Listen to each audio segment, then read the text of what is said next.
What do you mean I'm playing an all-star game? Hello and welcome to the channel.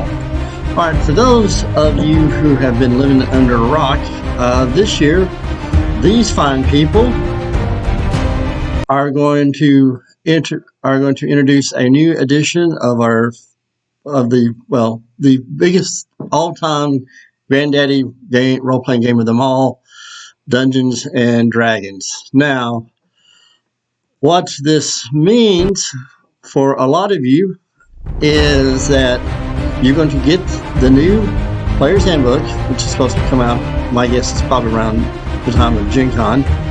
You're going to open it up, you're going to read through it, and something about it, or some things about it, you're not going to be really down with, if you catch my drift. Alright, that could be anything from, you may feel that it's not balanced among, let's say, the classes may not be balanced to your liking.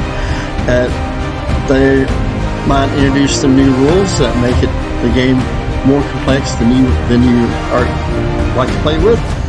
And also, you may just flat out not want to play the new edition. Well, that means you have officially or unofficially joined the ranks of the OSR players, or at the time, another term called grognards. But no, that's not a bad thing.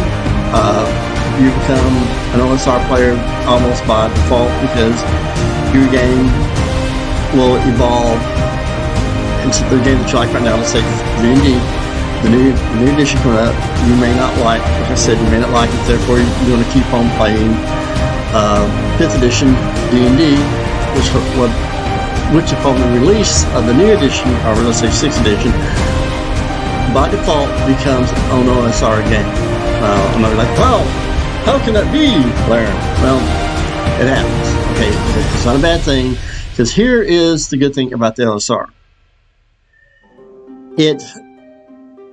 There are a ton of resources out there you wouldn't believe. I mean, just at 5th edition alone, all the material that's been printed are created for 5th edition. You cannot possibly play everything that's been printed for 5th edition in your lifetime. There's just so much of it, right? And more stuff for the OSR, especially 5th edition, is coming out every day. Heck, when I started this broadcast, probably 40,000 new OSR or D&D 5th edition D&D things. But that's a great thing. And also, all of the older games, OSR games, we don't rely on everything being digital, which the new edition D&D is going to be.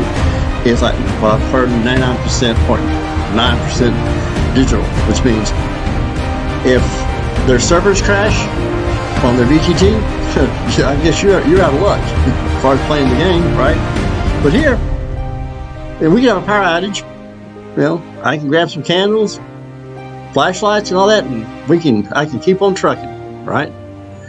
Now, I know a lot of you probably are going to love the new edition, and you'll probably freely spend your money, which is your right. But I'm telling you right now that a lot of you are going to become OSR players by default if you stick with 5th edition.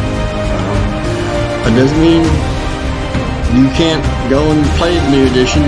I'm sure some of you will. I mean, I plan to give it a try just so I can, when I speak about it on here, I can speak with knowledge and not just guesswork. Anyway, that's all I've got for today. And again, to the future OSR players, welcome to our ranks, and we are very glad to have you.